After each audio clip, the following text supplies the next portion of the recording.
today's episode, we're going to be talking about the creative development process when it comes to performance marketing, media buying, particularly Facebook advertising. It's a great episode you don't want to miss, so do stay tuned.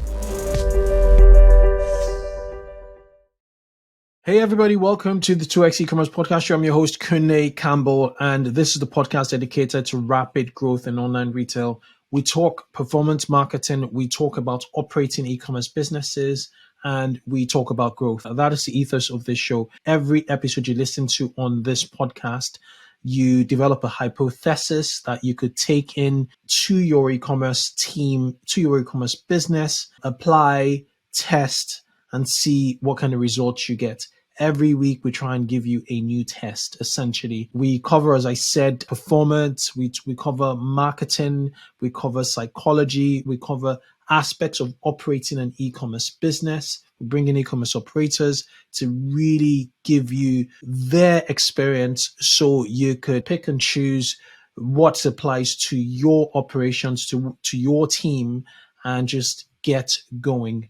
Now, speaking of which, today, if like you're into performance marketing, into social advertising, into Facebook advertising, you want to sort of listen to this episode because this chap who I brought in, his name is Reza Khadjavi. He's been on the podcast in the past. Just one episode. I remember when I was in Klaviyo BOS, we had a quick 15-minute chat. He was talking about his app, Shoelace, and what they're doing. They're still running that. And what they've done now is they've segued into kind of like a workflow platform for performance marketing teams, predominantly, running, Google, just ads, just ads that require creatives online. So rather than using like Basecamp, Monday, Trello or what have you, or Sana, this is pretty much built for the e-commerce for performance marketing workflow. And he talks about roles in performance marketing, like the role of a creative strategist, media buyers, what a marketing leader should look like in terms of, how the marketing leader really is the orchestrator of everything, who curates everything, who controls everything. The role of content creators, interest in a motion graphic designer who actually edits all of this. It was an in-depth conversation. So if you're looking to restructure your performance marketing team, you have to listen to this episode. If you are, working agency side and you're still figuring out how to, serve customers, what your optimal customer setup should look like, you should listen to this episode. If you're actually trying to structure your agency, you should actually listen to this episode because he really gives a structure which has been borrowed from orgs, from like traditional marketing. So if you look at a traditional marketing campaign, they would always have their content strategist or creative strategist who's going to just think up the idea, the direction of what a campaign is going to look like. It might be a collection of people, but there's going to be a creative strategist, and that's going to be different from who's going to shoot the video or who's going to edit the video. They envision it. And he really talks about the importance of splitting roles, but at the same time aligning to a goal, So it was a very interesting conversation. We talked a little bit about impact of iOS in general, some of his predictions of Q4. It was an all-round good conversation. He's a clever guy. What can I say? Now, for those of you who haven't already subscribed to this podcast, subscribe not just on the podcast, go to 2xecommerce.com. You will find where to put in your email address and subscribe to our newsletter.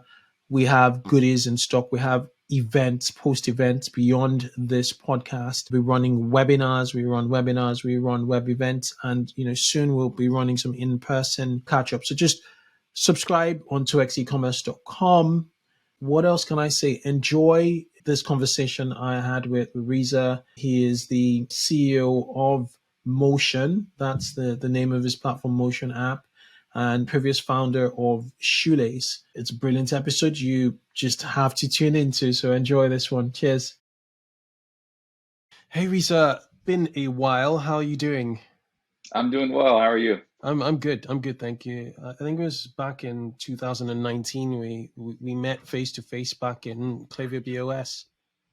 Yeah, that was a long time ago when people were still getting together in person. We're getting there slowly but surely. We'll get there eventually. We'll get there. I mean, it's a pleasure having you on the podcast, and this is a full on for one. I think that time we spoke about 15-20 minutes, and you had a lot to say, just around creatives at the time, and you still do have a lot to say about creatives. So what has transpired since 2019, basically throughout the pandemic, essentially on your side? Yeah, so about a little over a year ago, I've been starting to work on a new product called Motion. And the way that sort of began is that we've obviously been talking about creative and the importance of storytelling in advertising. Years ago, we were talking about last time you and I spoke, we were talking about this idea of um, using using advertising as a way to as like a storytelling format instead of just like plastering people with the same ads over and over again. How do we create a narrative? How do we create a story so that those experiences are a lot more engaging? And so the topic of creative has been on my mind when it comes to paid advertising for many years now. And one of the things that we started to realize as creative started to become more and more important. And the reasons for that, many of your listeners will already know. But just to recap, as sort of the Facebook algorithm got more and more sophisticated with when it comes to targeting, as the platforms became more and more crowded, and more advertisers were kind of fighting for limited space in the news feeds, and the attention of consumers was being like fought over. As all of these things started to happen, creative start to bubble up as one of the most important elements in paid advertising that many people know about.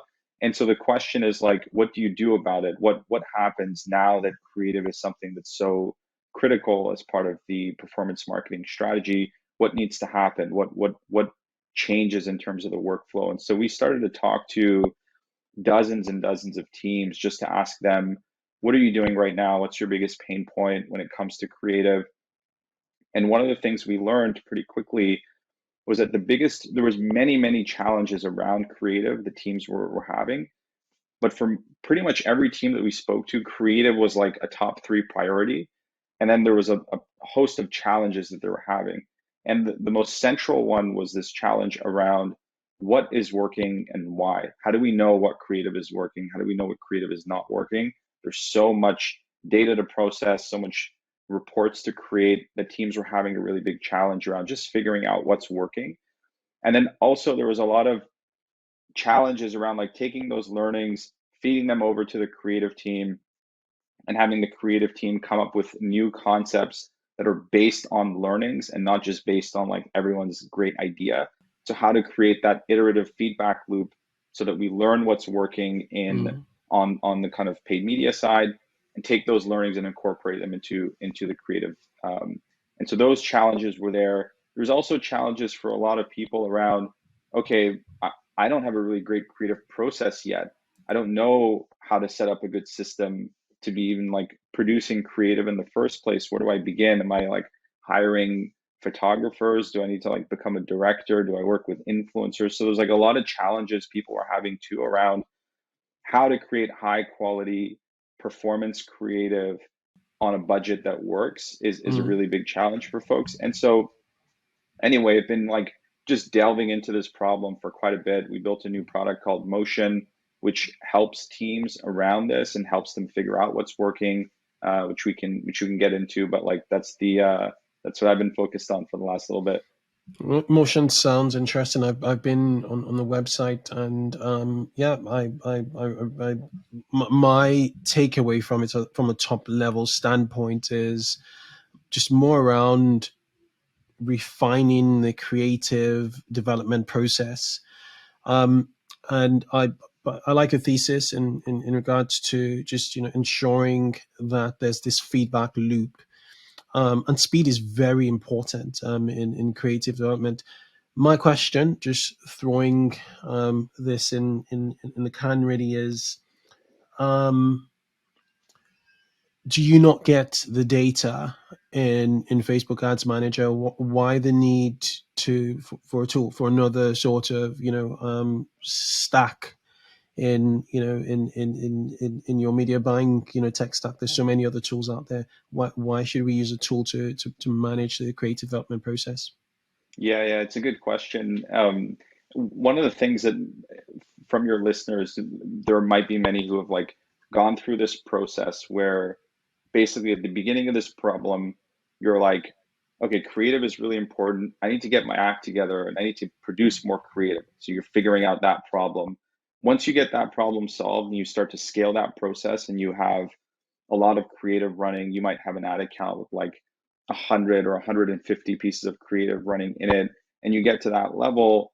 Many people arrive at a point where they're realizing that when they're just looking at the Facebook Ads Manager platform and trying to figure out, wait, how do I compare images against videos against carousels? Or how do I know, for example, I might have the same ad that I've created, but I'm running it in a bunch of different audiences. I have my like lookalike audience and my broad audience, and like you might have the same piece of creative in a number of different places. You might want to aggregate that to see how it's doing across the board. Or basically, this when it starts to become too much data to look at in Facebook, what we observed before we even started building Motion is that a lot of the teams, when they got to that point, they were starting to export this data into spreadsheets to start to make sense of it, creating pivot tables, just trying to do analysis inside of a spreadsheet, which is a lot more dynamic than doing it inside Ads Manager, because you want to like group things together and compare them, etc. But obviously, like when it comes to creative, spreadsheets are not the most intuitive environment where you want to be like analyzing creatives, because creatives are visual. You want to see them. And even if you do have a good time, like, and you love spreadsheets, and you might love spreadsheets because you're kind of a performance person, let's say on the team, that's usually the one who's doing this kind of analysis work, then you need to communicate this information to somebody else, the creative team, the content creator, the owner of the brand, your client, the marketing manager. It's not a solo game where you just kind of go in, learn these insights, and you're off to the races. Now these insights need to be shared with somebody else. They need to be visual. And one of the things you'll commonly hear between this like dynamic between a performance marketing team and the creative team is that the creative team hates spreadsheets. It's like notorious for this. The creative team does not want to look at tables. They don't want to look at data. They just want to look at insights that are a lot more visual and digestible so that they can take their takeaways and run with it. And so I would say somewhere along that journey, people will realize that either if the analysis becomes a little bit too complex to do and they need to go to a spreadsheet, or the analysis is actually not that complex, but what they want to do is very quickly share these insights with somebody else. So you might take a screenshot of your Facebook Ads Manager, and like somebody could sit there and sort of look at those numbers, but often you'll want to like create a slide deck that's a bit more visual, and so people find themselves just wanting to like share very basic insights. It's not like groundbreaking insights, but they just want to share that with somebody else, and it becomes pretty challenging to turn that into a visual way. So basically where Motion comes in and why our users are really enjoying the tool is that it makes the analysis process like way faster than doing it in a spreadsheet. So the media buyers can save a lot of time getting to those insights. And then most importantly, when it comes time to share this information with other people, it makes it that just a lot more visual and digestible so that other team members can learn those insights very, very quickly. So that's sort of where it comes in. I get it. So really at the core is this workflow management for this specific role, this specific process, essentially in media buying, essentially that requires team members. And this is where my next question actually segues to. In 2021, with iOS, not just with iOS, what does a team look? What should a D2C media buying team look like from a best-in-class standpoint? You worked with a ton of brand at Shoelace. Same with Motion at the moment. So what should we have as a bare minimum? What roles should be there, and how do they fit in this workflow of creative development? Yeah, 100%. So we've seen a lot of this. Like I've probably spoken to over 250 performance teams and just like asking them this sort of question around like how do you organize your team? Who's responsible for what? Who's doing what? And lots of teams are different in many different ways in terms of like how far along are they? Are they just starting out, or are they like have are they venture funded? And so things can look very, very different from the actual like people on the ground, but the roles are very common. The kind of pattern and theme that I've noticed in terms of the roles are pretty common. And it might be that there's a single person who's doing like all four of these roles, right? So it doesn't necessarily mean that in order to have a functioning team that you need the like four or five people that I'm going to mention.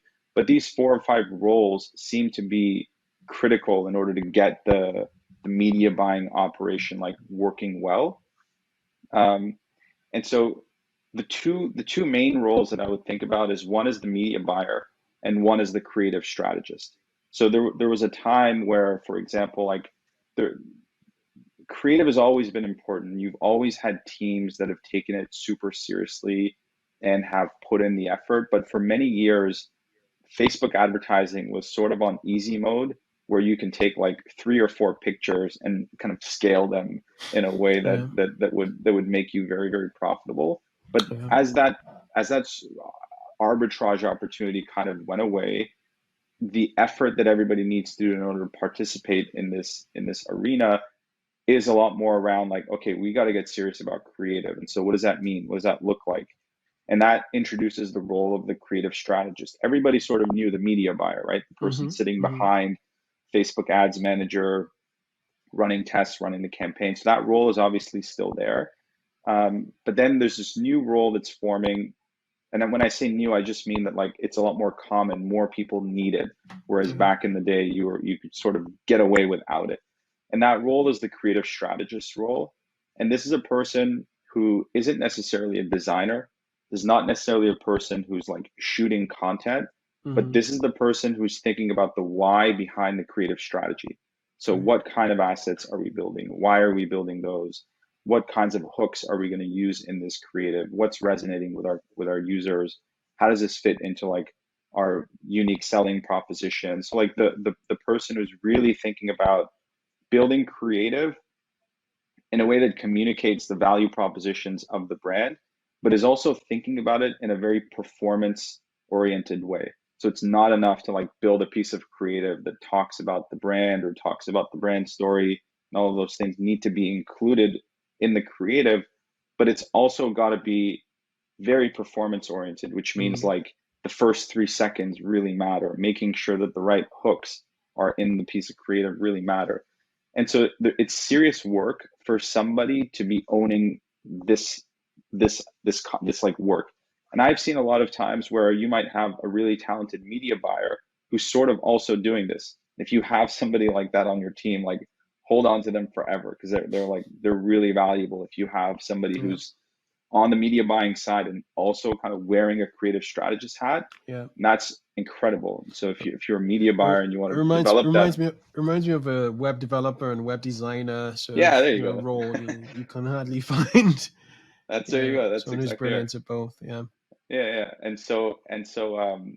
So somebody's got to play the creative strategist role. Maybe it's the brand owner, maybe it's the media buyer, maybe it's a freelancer, but like someone's got to do it.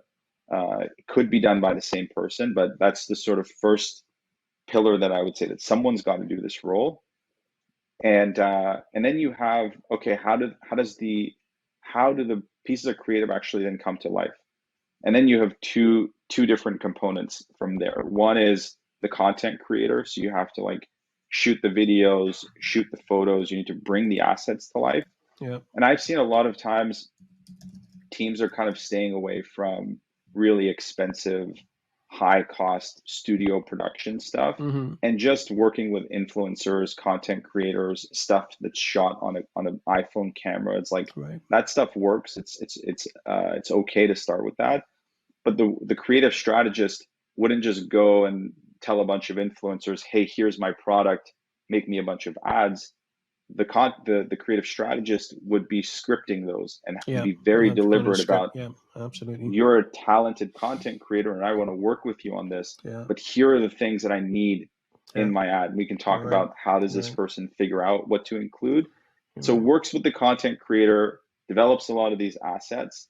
And then you got another side of this, which is like, okay, you have these assets. Now you need to turn them ready for ads, create them into different formats, adding some text overlay to them, potentially swapping in different, parts of the video, adding like product shots, that sort of thing.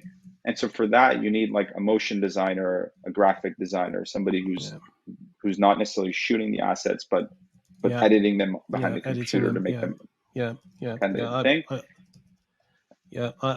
I know exactly what you're talking about. I've been through this process.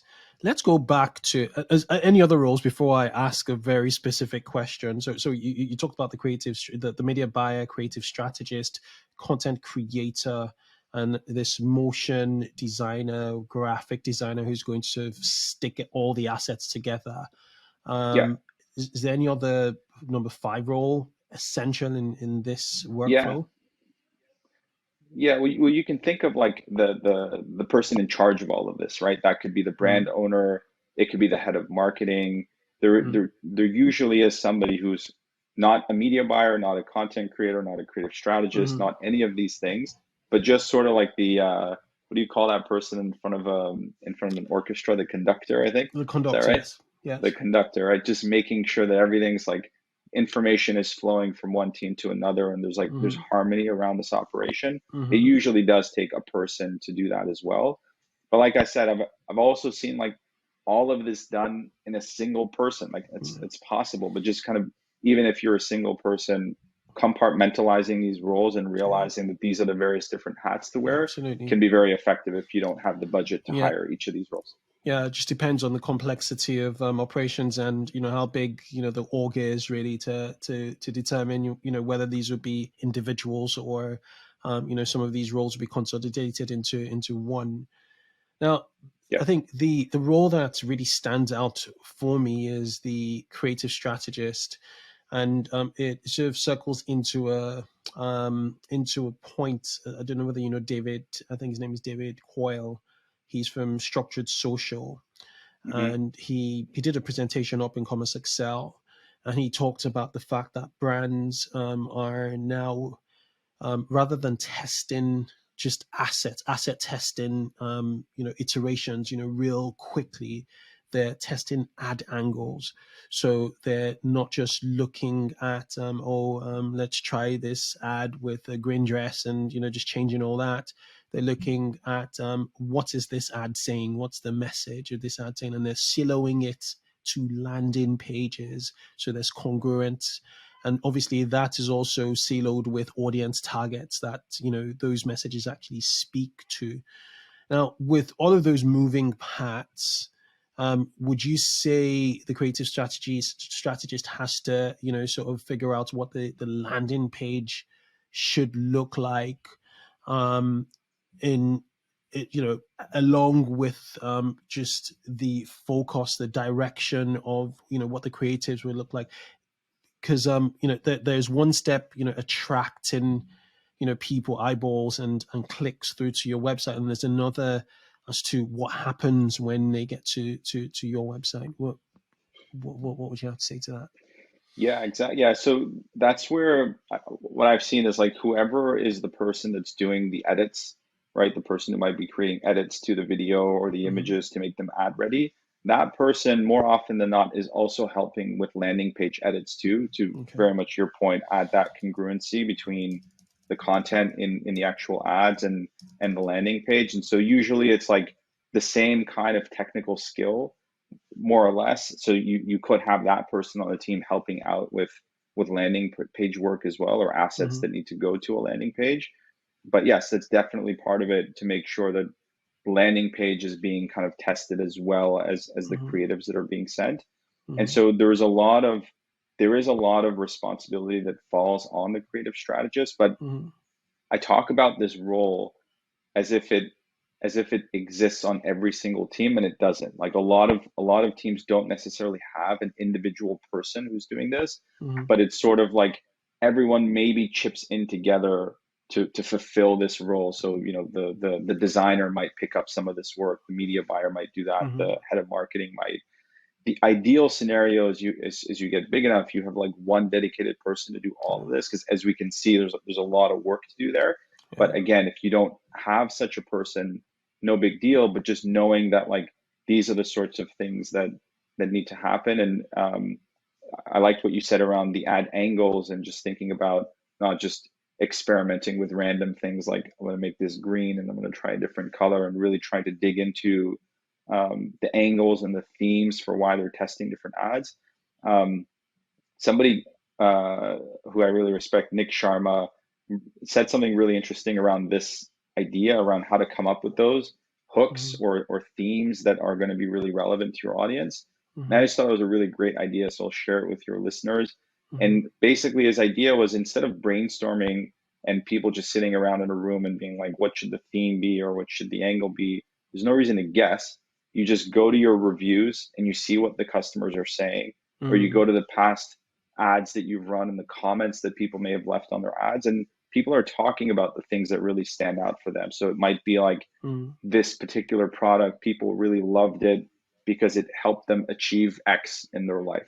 And everybody keeps saying that, but like, this is what I really loved about this. And so okay, there's a hook brewing here. Maybe we can take this idea that people keep writing about, that they loved such and such about our product, and let's turn that into an experiment for a theme that we want to try. And so Mm-hmm. using those kinds of data points to build these themes, I thought was a really great idea Yeah. for how Low to come hanging up with those. fruit. Low hanging fruit right there. Low hanging fruit. Yeah. Thank you for that. And I also see this content strategist role almost like a product, like a head of product, because they need in-depth knowledge of, why, you sell what you sell, and an understanding of the customer, why customers actually patronize your brand. And they need to create those hooks, essentially, just going back to what you're saying, to appeal to those hooks, to those needs and whys, and find iterations, further iterations, on there, so that yeah, I think just that in-depth knowledge of product would be very, very critical. Okay, so in motion, would like a content strategist see, do they have like a special login where they see what they see, they have their deliverables, the media buyer has their deliverables, so do you have like special logins or separate logins for these five roles you just highlighted? Yeah, so in Motion, multiple people from the team can have their own login, jump into the app, and we do see like a bit of a different usage for the different roles. So there's usually one person who's going in, setting up the reports, building out the dashboards, and usually that person is the media buyer, the one Mm-hmm. who has the most like intimate familiarity with the ad account, knows how the naming conventions are done. And so that person might go in, create something like, I don't know, 5 to 15 reports to make up the kind of creative performance dashboard. So Yeah. there might be things like the best performing ads, the best performing video ads, image versus video versus carousel, the best thumb stop ratios on certain videos, or comparing, for example, different angles and themes against each other. So we went with something that is like unboxing versus features focused versus like product reviews. So a lot of these sort of dashboards will get set up at first, so that then, whether it's the creative strategist who's logging in on their own to consume this information, or more often than not, because this team works really closely together, they usually have a meeting once a week or twice a week or once every 2 weeks, where they're like reviewing these things together. So often Motion will get pulled up in that meeting, and then they'll go through it together to kind of look at the various reports in the dashboard and see how things are doing. And then when there are new tests or new hypotheses running, there'll be a new report created and they'll go back. And so there's this initial process of somebody's creating the reports, and then there's a process of like other people are consuming these reports. But then usually there's like this teamwork of saying like, okay, what do we do now that we've learned this information? We've learned that, for example, the first 3 seconds of this video has been outperforming every other video, but this other video has the highest conversion rate after they actually click through.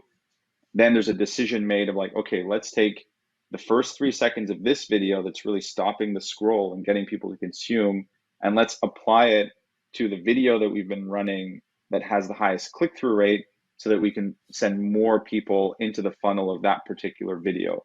And then a kind of action item or a set of action items are created as a result of having had that meeting together or that sort of brainstorm. And then each person sort of goes off and does that. The creative strategist will bring that to life, send it to the media buyer. Media buyer will put it into the campaigns the following week, and then they'll look at that and be like, amazing. The video that was performing the best on the conversion rate has held up. The first 3 seconds are now as great as we thought, and so that experiment was a success. Everybody high fives, and then kind of on to the next thing, because this team really does work closely together to come up with these ideas. Yeah. So that's the sort of thing we're seeing. Yeah, it takes teams to move mountains. So anything to consolidate the team, for real. It's just the way things work, right? Yeah. So I really wanted to get into like teams and best practices. So you're privy to some best in class D2C brands around. I'm not going to mention names on this if you want to, but what do they do differently, to other brands? So with this collection, whether they're individuals or they're consolidated roles, how do they outperform? How do they report data better? What's it called? Read the data better and make better decisions. What just sets them apart from the rest? Well, what does the 1% do, right? Yeah, one of the things that I've kind of always felt like has been a marker for the 1% performance teams that are doing a really great job at this is, what do the ad naming conventions look like? When you look inside the ad account, is it like clean, structured variables that when you read the ad names, you look like there's real structure here? There's like a discipline when it comes to how we name these things? Or does it say, for example, like ad 1, ad 2, ad 2 copy? And we all have like ad accounts that might look like that. And if they're small, that's okay. Like it's not a huge deal if we're only running a few variants and you could literally see everything in one glance, it's all good. But once you start to get to like 50 ads running, 60 ads running, 100 ads running, at that point and beyond, if you hop into the ad account, you don't see like really good naming convention there, then you know that like that is a really good place to start to improve, because it everything kind of stems from there, right? If you don't have good naming conventions in there, it's possible that you haven't landed on a set of hypotheses with your team around what are the different elements that are in this ad that we think are important, but you need to align on it first. Like you can shoot a piece of creative and you say, okay, what's unique about this? This might be a 15-second video and we're trying this particular angle on it, and we're showcasing this particular product that's a bestseller this month and features so-and-so influencer in this piece of creative, and we think that this is a good idea because X. And so like that is established. The naming convention reflects that. And then usually when you have this sort of setup, often then the teams are going and analyzing this data, which we can talk about. But that's a really good starting point, that if you aspire to be like the top 1% teams, just having the discipline around clean naming convention is a really good one to start off. It should read like a table of content in a book, essentially, structure. Okay. There should be structure. Okay. There's also one thing I'll mention as well quickly on the naming conventions is that Mhm, sometimes, because obviously the naming convention is limited, you can't write really long things there. I've mhm, seen a really interesting approach by different teams where they'll have like code names in there. So it mhm. might be like LP1, LP2, Yeah. LP3, Yeah. and it says like landing page one, landing Page page two, one, landing two. page Yeah. three. Yeah. And then you have a different glossary somewhere, like a sheet somewhere that says this is how this translates. Okay. LP1 means this, LP2 means that. Okay. And so Okay. sometimes you'll walk into an account and you'll see the naming conventions and everything's like a code, but it's clean. It's It's like, clean. and you can't make sense of any of it upon first glance, but you could just tell that like there's a method here happening, and then usually there's like a glossary somewhere else that Okay. decodes I'm these going to things. get a bit finicky here and ask you Sure, ask you like for an ad set name, sure. what are the components? What are the key pieces of information that a media buying team should have in their name, so that there's congruence, there's an understanding and harmony on there. Are you referring to the ad set or on the ad itself? So we'll start out with the ad set and then we'll move into the Sure, ad. But for sure, in sure, an sure. ad set, because you have most of the targeting in the ad set level. So Yep. what do you want to sort of amplify in the name of an ad set?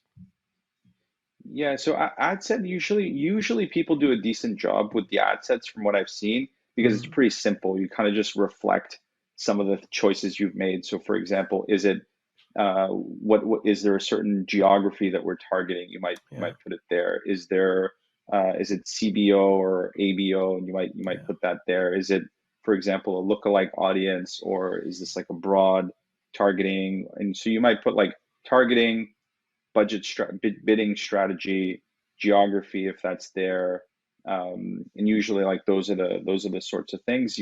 Some anywhere from like 2 to 4 or 5 variables within the ad set. Sometimes people are putting whether the stage of funnel also, like is it remarketing or prospecting, although that Mm-hmm. typically I see that at the campaign level where people are putting that there, but Mm-hmm. Mm-hmm. sometimes it's at the ad set level too. So pretty straightforward, and most people do, I'd say, an 8 out of 10 job naming their ad sets. Okay, so what about the ads? What Yeah, yeah, that's where it gets interesting. So the easy first one is the ad format. So is it image? Is it video? Is it carousel? That's a really good one. And then another one is like is there what's the theme here? Is this like a user generated content, like a okay. UGC style video, or is it something else? The angle, like we talked about, is something that will go in there. Is there a special offer? Is it, for example, $10 off or free shipping? So kind of the offer that might be in there. Mm-hmm. And that can get very specific based on what the actual piece of creative is. So often like, is there a discount offer? Is it image versus video? Is there a particular angle or theme? Those tend to be the most common. But then there are things that anything beyond those, like those basic ones, the only reason to include them is if you have a hypothesis around it, or if you Right. think that there's an element here, because people can also like overwhelm themselves by being like, this has like a small shade of green in it. So you can get very overwhelmed. But if you ask yourself that, like, do I believe that this might be one of the main drivers of success within this ad? If yes, it deserves to have a spot in the ad name. And so usually Yeah. that exercise before naming the ad, to like just look at it and be like, what are the main elements here, that if I had to like be a scientist and be like, what are the elements that might move the needle here? What do I think they might be? And then that can vary like quite a bit from ad to ad, from company to company, based on the hypothesis that they might have. But those like first 4 or 5 could be pretty common for everyone. Interesting. Interesting. Thanks for shedding It more could light on I'll that. give you I'll give you an example. Like there Mhm. could be you could be like a footwear company, Mm-hmm. And some of your assets might be just the product shot, just the shoe, right? Mm-hmm. Whereas some of them you might have the shoe worn on a foot Mm-hmm. Mm-hmm. in the real world. So like product shot versus Yeah. lifestyle Yeah. is another common one. And if you're a team that you have these different variations, you very quickly say, oh, this is a product shot, this is the one worn on the foot. Let's separate those to compare the ones Mm-hmm. worn on the foot versus the ones that are just the product. And that's like a high level enough thing that you can be pretty certain that you're not getting too micro with your testing, that it's like Mm-hmm. nice and big as a kind of difference between the different Are you ads. are you seeing any dynamic creative testing whereby you have like two different feeds in fashion, that is, one feed is like very product studio-y, focused, and then another feed is, and these are bottom of funnel, and another feed is more lifestyle-y, and then they're just testing to see what will work side by side. Have you seen anything like that? Yeah, so in terms of the feed ads, I've definitely seen that where people have like, a catalog that might be product focused and another catalog that might be lifestyle focused, and they're testing that. Mm-hmm. The amount of testing that I see with feed ads tend to be a little bit less. It's usually just like, because the amount of effort it requires to go and update your entire catalog, for example, might be something that you do every Tacky. once in a while. Although Exactly. there are some tools out there that I think will help you Yeah. like add certain elements to your Yeah. catalog. And so if you're testing that, that might be something to kind of name and compare. But most of the testing that I see happens on the actual like a piece of video or a video Yeah. or an image, and they're Yeah. duplicating that and they're testing it in different audiences and that sort of thing. Yeah, makes sense. Makes a lot of sense. So we can't talk about Facebook without talking about this iOS 14, as you refer to it, turbulence, more or less. And it's turbulence is a positive term in the sense that we'll still, hopefully get to our destination, and just a bit of a shake and a wiggle. What are your general sort of 30,000 foot thoughts on what is happening from a data standpoint, just a data loss standpoint, and just yeah, what does media buying look like? The consensus from I don't even want to talk about my my perspective, but yeah, I'll throw it to you, Reza. What do you think about iOS 14 and this data loss? Yeah, it's it's a critical moment, no doubt. Like there's a we're living through a very interesting moment in time where a major change is happening. I think people will look back to this moment and be like, oh, and that's the time where everything changed when it came to digital advertising. And so it at a high level, it does feel that important to me. It does feel like we're probably not going back to the way things were. I don't know. I don't know where things will end up, but it feels to me like we're not going back to that level of basically the idea of privacy driven advertising seems to be a trend to expect. And so the idea that we'll sort it out and we'll go back to like the easy days of crazy micro targeting. I don't know if that's going to happen. I don't know if anybody knows, but it feels to me like the trend would suggest that we're exploring new territory, somewhere that we've never really been before with regards to how the industry is going to change. And so it's very, very hard to know what's going to happen. It feels like, again, from like a 30,000 foot standpoint, we're like innocent bystanders in a war between two titans, right? Like Hmm. this is beef between Apple and Facebook are just like throwing punches, and that's the goal. I don't buy the idea of Apple trying to do this for the sake of privacy and that sort of thing. I don't buy that one bit. It's just like titans at war, and then everybody else, like the ground is shaking beneath us. Like what's going to happen when the dust settles? Don't know. Like it's very hard to know. But um, one good kind of prudent thing to do would be to not expect things to go back to the way they were. So if they Yeah. were if you had a certain expectation of how digital marketing has been for the last 3 years, 4 years, I don't think we're going back there. We'll see things, how things shake up, but I think those are the things I'm pretty confident about. With regards to like specifics, we can talk about what people are doing around like the loss Yeah. of signal and stuff like that, but Yeah. most people are just working through it and trying to figure it out day by day, Yeah. because so much is changing every day.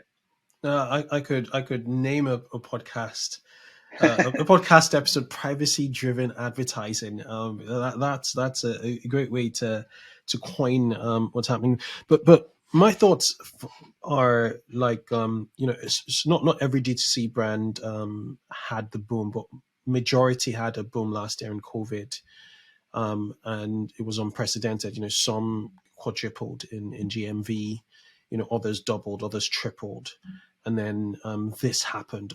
It's almost like, stop it, you're not going to have a free lunch. But I have seen brands cut through all of this noise, um, because they have always spoken directly to their customers on other channels, and kind of used Facebook to as a medium to sort of recapture, just all of that, the people they're talking to, recapture the audience they were talking to on other platforms such as YouTube, and they're still making strides. Nothing has really changed in some of these brands. Well, I've seen some other brands essentially almost fold up, as a result of just the escalating, CPAs they're receiving. From your point of view, can creatives sort of mitigate this risk? This not mitigate the risk, but just essentially stop this hemorrhage. Do creatives have a role to play in terms of just getting more attention, and just bitting the lack of data from Facebook Ads Manager, because a lot of us are fighting in the dark essentially. Yeah, so yeah, I like we've heard this a lot, right? Where a lot of people are kind of trying to point to what can be done in the aftermath of this, and creative comes up a lot as like, creative is the answer, invest in creative, and that's going to solve all the problems, etc.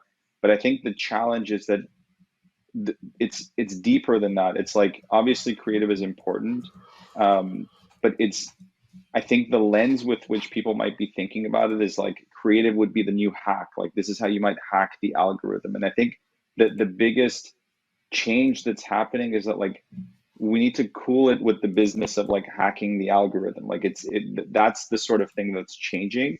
And so it's more like the role that creative plays is that, um, it's sort of similar like being out of shape, right? If you're out of shape and you're not forced to run necessarily, and then all of a sudden you need to run, Hmm. it's like, oh man, like my lungs, like I didn't know I was this out of shape. Like, it just kind of catches you off guard because you hadn't had something to like shake you and force you to run, let's say.